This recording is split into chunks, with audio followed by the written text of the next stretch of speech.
Vamos a quedar esperando la respuesta del señor César Silva de un directo que nos deleite moviendo objetos con la mente. Si él lo E- hace, no se puede negar. Exactamente, que mueva objetos con la mente, que nos cuente algún secreto del universo que los físicos no saben, pero él seguramente sí, ¿verdad? Él puede revolucionar la física con lo que le contaron los marcianitos. Muy buenas tardes, amigos. Bienvenidos a esta segunda parte de Carl Sagan, El mundo y sus demonios. La semana pasada, Diego y yo estuvimos analizando primero la biografía de este tremendo autor, Carl Sagan, y también estuvimos como introduciéndonos en este libro, viendo a grandes rasgos, pero quedándonos con el primer capítulo específicamente. Hoy día elegimos para esta segunda parte y final de este super libro, porque es muy largo, muy extenso, son 25 capítulos, casi 500 páginas, nos quisimos quedar con el capítulo número 4, los extraterrestres, para hablar en esta segunda parte. ¿Por qué, Diego, elegimos el capítulo 4 y no otro capítulo? Bueno, primeramente, un saludo, Carlita, a toda nuestra audiencia también. Bueno, elegimos este tema porque sigue siendo un tema muy recurrente, no para los magufos de hoy día. Y como este tema es muy, digamos, también proclive para que la gente caiga en engaños, entonces vamos a hablar un poquitito de eso en este capítulo. Vamos a contarle a la gente de dónde surge este término de los platillos voladores, de las supuestas abducciones, de cómo ese mito se fue creando y finalmente cómo es que esta gente que se dedica a vender humo con estos temas aprovechó ese contexto para vender libros, conferencias y todo eso. Entonces, el tema de los extraterrestres aplica perfectamente en nuestra actualidad, en nuestra sociedad. O sea, lo que Carl Sagan vio, escribió en el tiempo en que fue redactando su libro, son situaciones que suceden hoy en día y que lamentablemente hay personas que lucran con eso.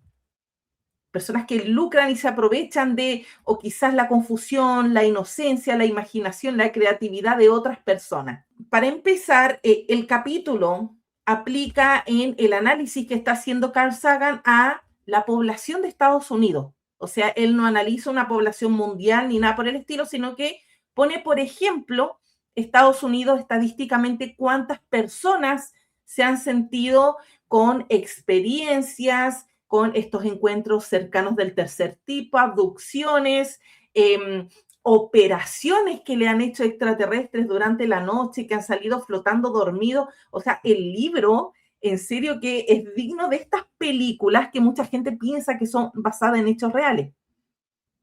Sí, efectivamente.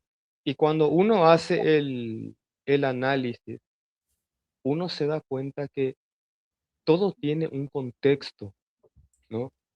De, de cómo se gestó toda esta atmósfera, ¿no? De esas creencias, ¿no? Y justamente ahora vamos a este, explicarle a la gente de dónde nace el término platillo volador, ¿no? Además, sí. Sí, Bueno, mira, acá en el libro, Sagan dice, el 18% de casi 6.000 adultos norteamericanos dijeron que a veces se despertaban paralizados, conscientes de la presencia de uno o más seres extraños en su habitación. Con esto es como que estamos haciendo un spoiler de quién vamos a hablar después. Es como... sí, sí, exactamente, sí, sí. La típica pregunta que también la plantea Carl Sagan a modo irónico, claro, en su libro. ¿Hay una conspiración del gobierno para mantener a los ciudadanos alejados de la verdad? Es lo típico, ¿o no? No, es un clásico. La NASA nos engaña, la NASA Sí. nos miente. No quiere Sí, que sepamos clásico. la verdad, claro, tienen, en la Sí, NASA tienen extraterrestres ocultos, hay gigantes, o sea, la NASA tiene de todo. están escondidos en el área 51. Es un Claro. clásico. Ahí está Hombres de Negro, Men in Black. Claro, por Esta supuesto. Y ahí película con su... retrata como esa imaginación del hombre, de lo que hay dentro de un servicio de inteligencia secreto, las Exactamente. cosas que ocultan.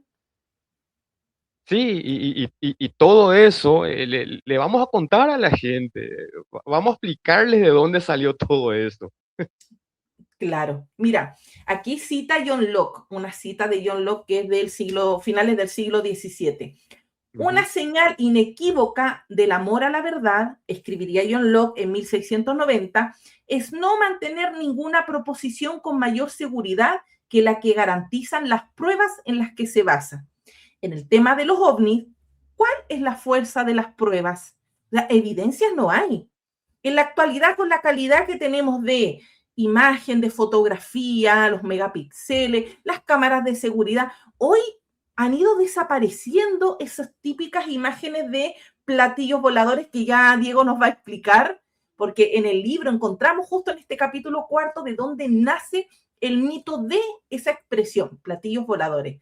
Un total declive de esas imágenes que antiguamente se veían por montones porque, claro, eran como borrosas, súper pixeleadas. Hoy ya yo no veo, al menos esas noticias desaparecieron. Sí, sí, totalmente, totalmente. Esos avistamientos ya al parecer desaparecieron y tampoco es que la comunidad científica da, como se dice, eh, datos de que pueda existir, digamos, vida alienígena. O sea, desde la ciencia no se descarta que pueda existir vida en otras áreas del universo, ¿verdad? Ya que todos los componentes químicos que están aquí y que formaron la vida están en otras áreas del universo también. Pero ahí a que sean formas de vida, tipo marcianitos verdes, cabezones, como vemos en las películas, no. Eso es simplemente Hollywood y bueno, divae conspiranoico. Diego, ¿quién acuña la expresión platillo volador? Porque el texto, el capítulo cuarto lo deja claro, pero cuéntanos esa historia. Este tema del platillo volador surge con el piloto estadounidense Kenneth Arnold. Este piloto había sobrevolado la parte de Mount Rainier eh, en Washington el 24 de junio de 1947. Él dijo haber visto en el cielo, ¿no? Un objeto volador no identificado. En 1950 le hacen una entrevista a él, le hacen una nota y en esa nota malinterpretan sus dichos. Voy a leer textual sus propias palabras para que la gente lo tenga claro. No me citaron adecuadamente. Cuando hablé con la prensa no me entendieron bien y con la excitación general, un periódico y otro lo embrollaron de tal modo que nadie sabía exactamente de qué hablaban. Esos objetos más o menos revoloteaban como si fueran, o algo así, como barcos en aguas muy movidas. Y cuando describí cómo volaban, dije que era como si uno cogiera un platillo y lo lanzara a través del agua. La mayoría de periódicos lo malinterpretaron mal y también citaron esto incorrectamente. Dijeron que yo había dicho que eran como platillos. Yo dije que volaban al estilo de un platillo. Y bueno, esto la prensa estadounidense lo malinterpretó y más una serie de hechos siguientes, la paranoia de los platillos voladores, abducciones y todo eso, se instaló en la sociedad estadounidense. platillos voladores. El efecto que lo que quería explicar Arnold era cuando lanzas un platillo, boom, y como que pasa flotando sobre el agua. Esa Claro, claro, acción, pero no que vio un claro, platillo volando. claro, claro, exactamente, claro. Él dijo como si lanzaras un platillo y hace Exacto, este efecto sobre el agua. Y exacto. la gente dijo, la prensa estadounidense, Y los no, un periodistas, un claro, era un platillo, claro, los periodistas. claro, exactamente.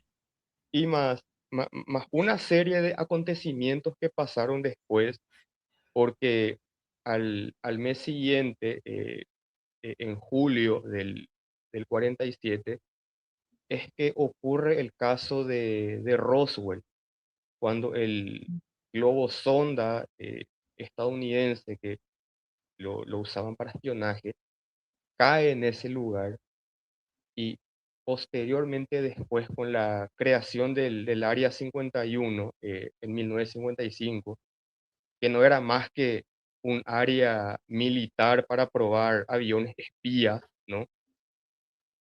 Todo ese acontecimiento, la caída del globo sonda, las declaraciones de Arnold y luego la creación del Área 51, crearon todo ese mito de que supuestamente ahí cayó un extraterrestre y se los llevó en el Área 51 y el gobierno estadounidense decidió no decir nada y todo eso. Y en realidad no decían nada, no porque ocultasen extraterrestres. Lo que pasa es que ese era un contexto de la Guerra Fría, ¿verdad? Ujú. Y esos aviones que sobrevolaban Nevada, ¿no? Eran aviones espía de prueba. En realidad los ovnis que veía la gente eran simplemente los aviones U-2 y Arcángel 12, aviones supersónicos que eran para misión de espionaje. Y obviamente por una cuestión de hermetismo, el gobierno estadounidense no dijo nada. Pero toda esa atmósfera, esa combinación de cosas, fue lo que creó toda esa paranoia de que hay extraterrestres, están guardados en el Área 51, el gobierno nos miente y todo eso. Y bueno, esta pólvora corrió para que se expanda por todas partes. Bueno, y en un contexto de Guerra Fría, Mm, eh, entretener a la gente, mantener a la gente ocupada, pendiente de otra cosa y no de la guerra, era lo mejor para ellos, Estados Unidos. sí, Fíjate que acá dice el autor respecto a esta historia, este relato, las declaraciones en el programa que da Arnold, que finalmente todo fue un error de citación histórico, pero lamentablemente cuando Arnold lo explicó, lo que pasó a la historia fue el error de citación histórico, no fue la corrección. Entonces la gente quedó con esa idea de platillos voladores que recorrió todo el mundo. Es lo impresionante que ese término, esa expresión de platillos voladores recorrió el mundo entero y toda la gente luego llamaba a esos avistamientos extraños que no entendían platillos voladores. ¿Y por qué digo que recorrió todo el mundo rápidamente? Porque si esto pasó en los años 50, y en los años 50 fue como la década fervorosa de estos avistamientos, y claro, contexto Guerra Fría, aquí Sagan está analizando la población estadounidense, seguimos contexto Guerra Fría. eh, ¿Qué es lo que sucede? Yo hoy día estaba trabajando unas fuentes directas que estoy haciendo en la Biblioteca Nacional, en la sala de periódicos y microformato, y ¿qué es lo que debo hacer? Leer muchos periódicos de los años 50. Justamente yo estoy estudiando periódicos del 51, del 52 y del 57. Y mientras estaba en los periódicos de 1957 y hablábamos con Diego al mismo momento de, bueno, a qué hora nos juntamos para grabar la cosa, nuestro programa, y me aparece esta noticia, que la voy a dejar acá en pantalla y que se las mostré a Diego. Yo dije, mira la coincidencia, estamos hablando de platillos voladores y aparece en un periódico en Chile, Santiago de Chile, en el año 1957 la expresión platillos voladores. Aquí dice, platillos voladores sobre Santo Domingo. Entonces, a través del cuarto capítulo de este libro de Carl Sagan, pude conocer el origen de esa expresión, porque tampoco me había preguntado de dónde surge la idea de platillos voladores. Sí, sí, totalmente. Y mira, si vos te fijas en la fecha de ese corte de periódico, es después de las declaraciones de Arnold, después de que la prensa estadounidense haya malinterpretado esa palabra. Y bueno, ya de esos años en adelante, en toda la prensa del mundo fueron platillos voladores. Bueno, ahí quedará para la historia esa imagen que curiosamente la tomé hoy día, la captura de la sala de periódicos y microformatos de la Biblioteca Nacional. Entonces fue curioso justo estar hablando del mismo tema eh, y que aparezca esa noticia. Bueno, los caminos de Dios son misteriosos. Amén, amén, amén. Entonces, ¿qué dice Sagan en su capítulo? Algunos avistamientos de ovnis resultaron ser aeronaves poco convencionales, aeronaves convencionales con modelos de iluminación poco usuales, globos de gran altitud, insectos luminiscentes, planetas vistos bajo condiciones atmosféricas inusuales, espejismos ópticos y nubes lenticulares. Lo interesante es que, bueno, yo soy re escéptica, atea y súper escéptica. Todo tiene una respuesta. Todo tiene Sí, una respuesta. totalmente. Entonces, yo antes de llegar a quizás fue un duende, fue la llorona, no, a todo le busco una respuesta, una razón, algo más lógico, sentido común. Entonces, yo comprendo que en ese tiempo, en esa década de los años 50, de los años 60, la gente estaba atravesando un periodo muy difícil de manera mundial. O sea, esto no era solamente en Estados Unidos. O sea, la guerra que se estaba llevando entre la Unión Soviética con Estados Unidos, eh, las guerras que estaban acá instauradas en América Latina, o sea, fueron unas décadas bastante violentas, bastante agresivas, que esto formaba parte del entretenimiento, creo yo.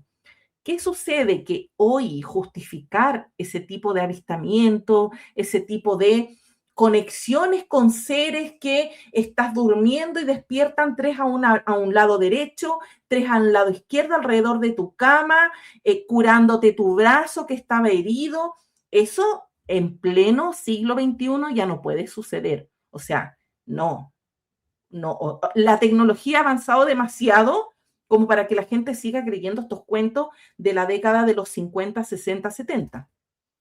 Sí, totalmente, totalmente.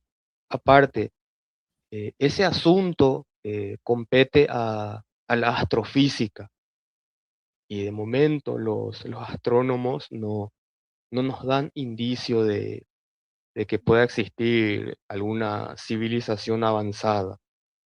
Ese es un campo de la ciencia, no de los magufos que lastimosamente sacan a relucir estos temas para seguir embaucando a la gente. Ujú. Mira, la nota a pie de página acá menciona, hay tantos satélites artificiales por los cielos que siempre se producen exhibiciones llamativas en alguna parte del mundo. Todos los días se desintegran dos o tres en la atmósfera de la Tierra y a menudo los restos llameantes son visibles para el ojo humano. No solamente resultaron ser simplemente esas cosas, las famosas naves extraterrestres que la gente veía, muchas veces resultaban ser bromas también, porque la gente pensaba que los extraterrestres dejaban mensajes en los pastizales, por ejemplo, Las y cosechas, sí. resultaban ser simplemente bromas de repente campesinos que estaban sin nada que hacer y bueno, eh, le montaban una broma a alguien. Y muchas veces también resultaba ser eh, ya la sugestión de lo que la gente veía, por ejemplo, en las películas o en las series. Un caso famoso, por ejemplo, es del matrimonio entre Betty y Barney Hill, un caso de 1961, donde esta pareja dijo haber sido abducida por extraterrestres mediante hipnosis. Sin embargo, después, este, cuando se les hacía las preguntas de cómo eran los extraterrestres y qué es lo que vieron, la nave que supuestamente ellos vieron era igual a la nave que habían visto en una película que se llamaba Los Invasores de Marte. Y la descripción del extraterrestre que ellos mencionaron eran exactamente las descripciones de los marcianitos que salieron en una serie que se llamó Rumbo a lo Desconocido. Entonces, acá nomás vemos cómo todo ese fenómeno también fue aprovechado por el cine, ¿verdad? Y mucha gente se sugestionó con el cine, ¿verdad? Ya agregado todo lo que estaba eh, en la atmósfera de ese tiempo, ¿no?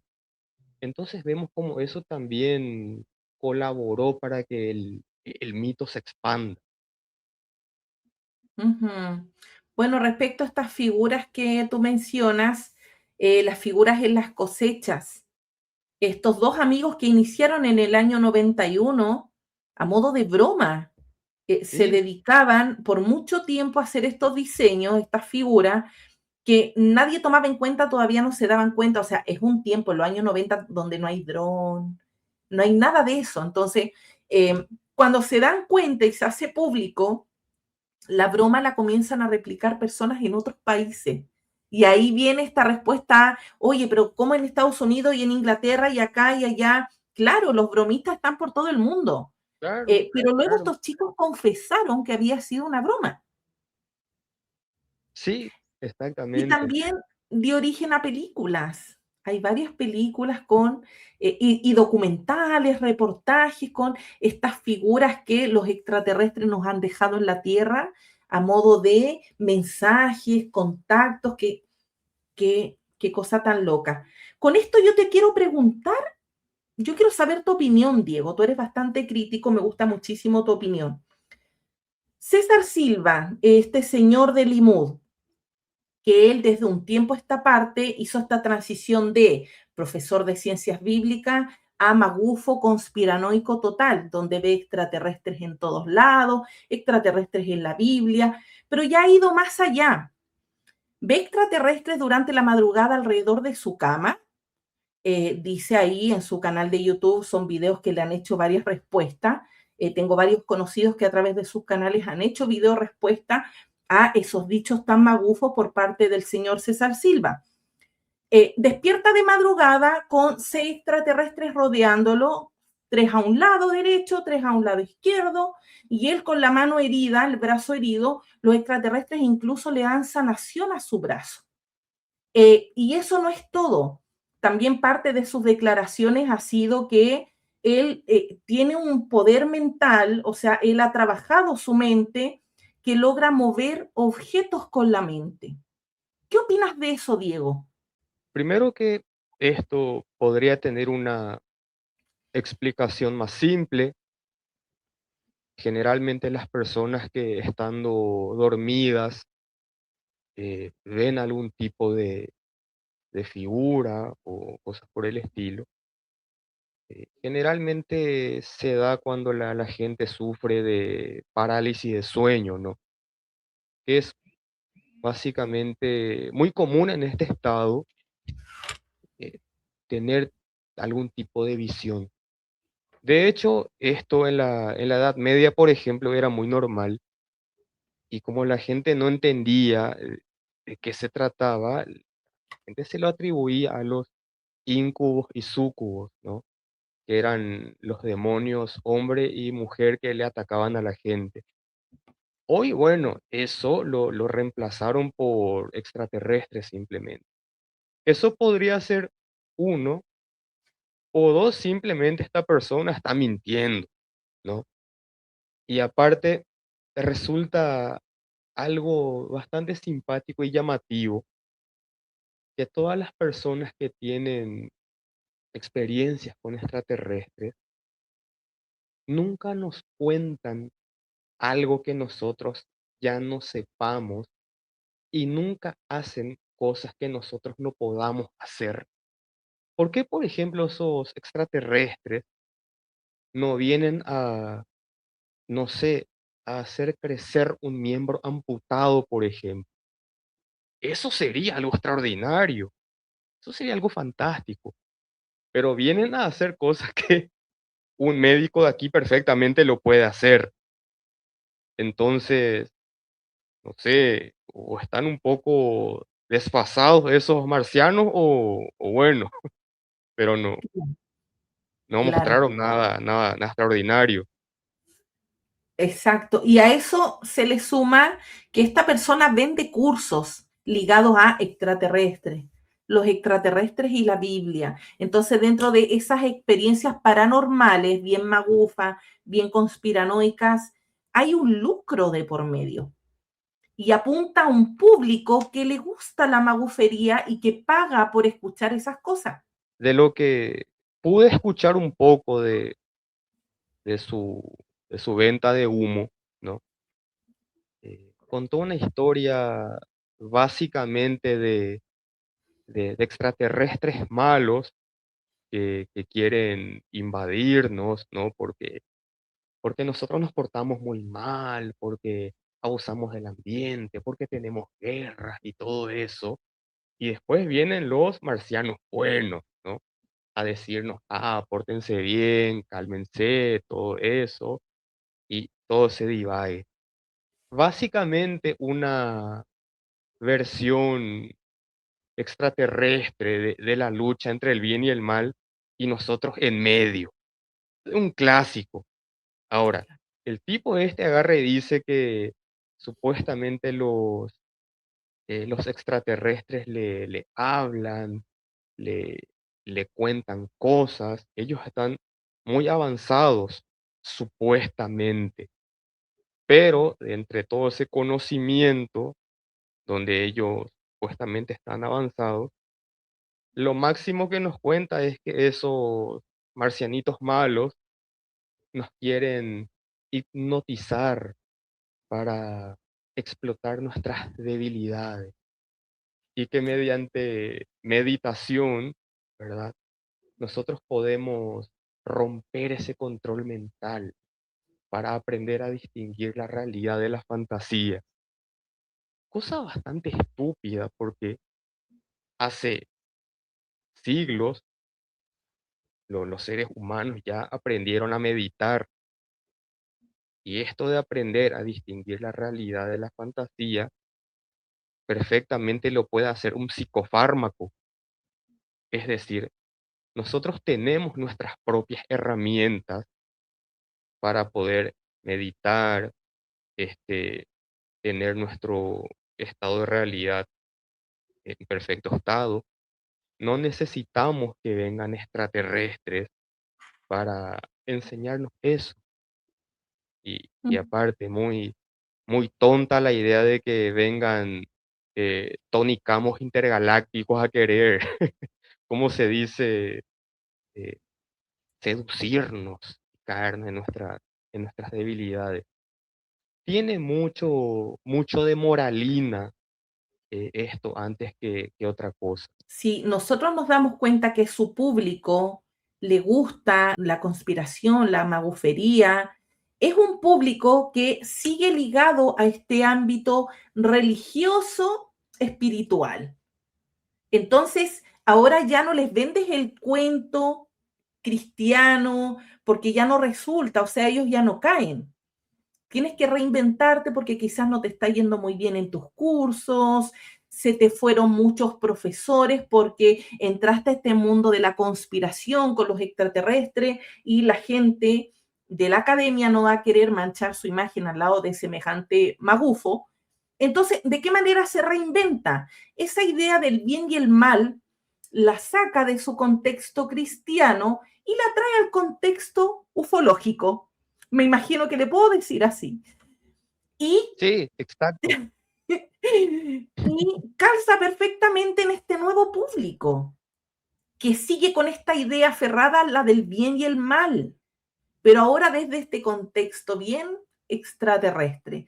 Entonces, se vende como pan caliente, porque vas a encontrar gente que se va a sentir a gusto con esas clases, va a pagar por esos cursos, pero yo quiero en esta cápsula, que yo sé que alguien la va a ver, que lo pueda conocer a ese señor César Silva, yo quiero que le pidan en vivo que mueva objetos con la mente, porque dijo que su mente estaba muy desarrollada por sobre el resto y que tenía el poder al ejercitar su mente, tenía el poder de mover objetos con la mente. Que alguien que lo conozca le pida que haga un directo y nos deleite moviendo objetos con la mente. Necesitamos verlo, porque es muy fácil decir, hey, yo he ejercitado mi mente, yo muevo objetos con la mente.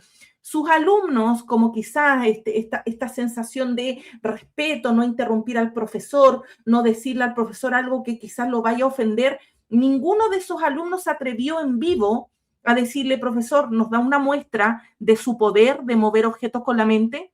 Ninguno se atrevió. Entonces, quedan dichos.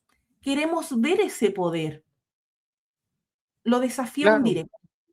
claro. Y mira, no solamente eso, sino que le hagan preguntas también, porque luego salió a decir que supuestamente los marcianos malos quieren venir a tomar nuestros recursos naturales, ¿no? Y bueno, hay que hacernos la idea de que estos marcianitos supuestamente son mucho más avanzados que nosotros. Nosotros, los seres humanos, hemos aprendido con la selección artificial a modificar los alimentos. Hemos aprendido a crear fuentes de energía.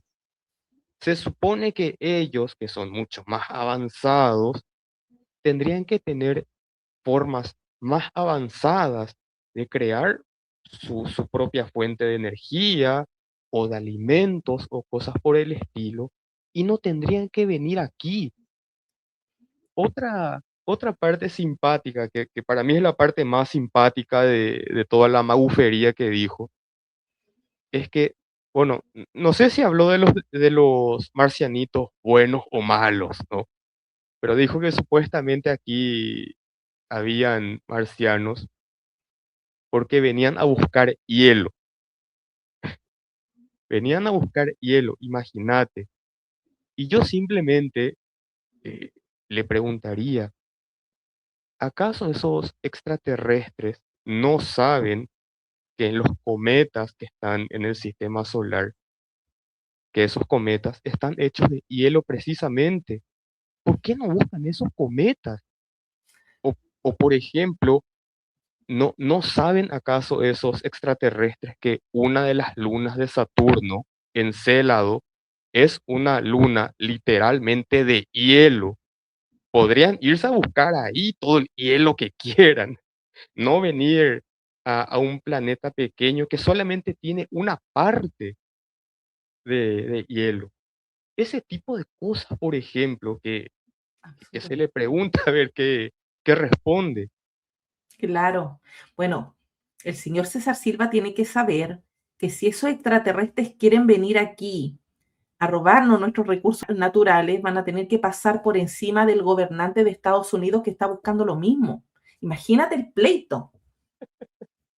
Exactamente, sí, exactamente, totalmente. Esto es muy simpático porque, Sí.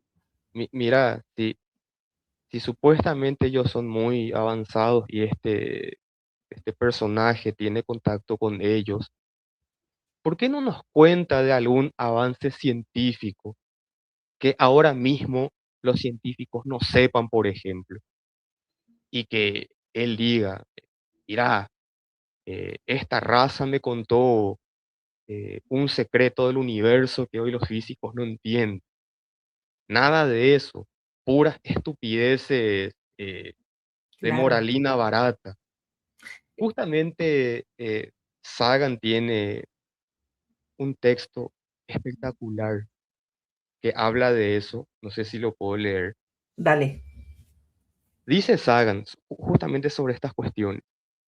Ocasionalmente recibo una carta de alguien que está en contacto con extraterrestres. Se me invita a preguntarles cualquier cosa. A lo largo de los años he preparado una lista de preguntas.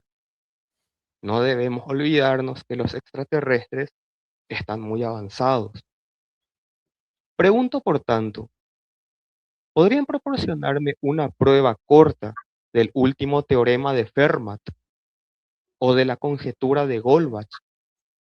Nunca recibo una respuesta. Por otro lado, si pregunta cosas como por ejemplo, ¿deberíamos ser buenos? Siempre recibo una respuesta. Estos alienígenas siempre están dispuestos a responder cualquier cosa vaga, especialmente si involucra los clásicos juicios emocionales, pero sobre algo específico en lo que hay una oportunidad de descubrir algo que realmente no sepamos aún, hay un absoluto silencio. Total, sí. Oye, extraterrestres traumatólogos. No tenemos traumatólogos nosotros que nos curen los brazos, que necesitamos de un extraterrestre que nos haga una curación de brazos. No tenemos traumatólogos, no tenemos quien corte el pasto, no tenemos albañiles para que nos construyan cosas, porque claro, ellos tuvieron que venir a construir las pirámides de Giza, porque pues Claro, faltaban albañiles en Egipto. claro, sí, los extraterrestres siempre.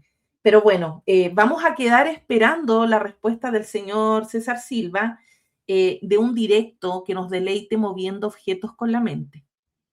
Si él lo E- hace, no se puede negar. Exactamente, que mueva objetos con la mente, que nos cuente algún secreto del universo que los físicos no saben, pero él seguramente sí, ¿verdad? Claro, Por porque dijo ahí, que los extraterrestres le hablaban, no sé en claro, qué idioma, porque no aclaró qué idioma, pero él no movía la boca y ellos tampoco, entonces era algo telepático. Nos tiene que claro, por contar un supuesto. montón de secretos que no conocemos.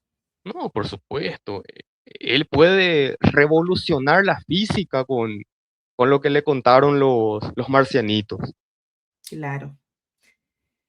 Bueno, queridos amigos, muchas gracias por compartir con nosotros esta segunda parte. Espero que hasta ahora la parte primera de este libro y esta segunda parte les haya animado lo suficiente para leer este libro. Tan solo abordamos 2 capítulos, como les dije al inicio, son muchísimos capítulos, pero es un libro que no tiene desperdicio absoluto, ni desde la tapa hasta la contraportada, nada. Es buenísimo. Dieguito, antes de despedirnos, ¿quieres decir algo? Sí, efectivamente eso, que por una cuestión de tiempo no abordamos todos los temas, pero lean el libro, recomendadísimo, les va a encantar. Excelente, muchas gracias a todos y nos vemos la siguiente semana. Chao. Adiós.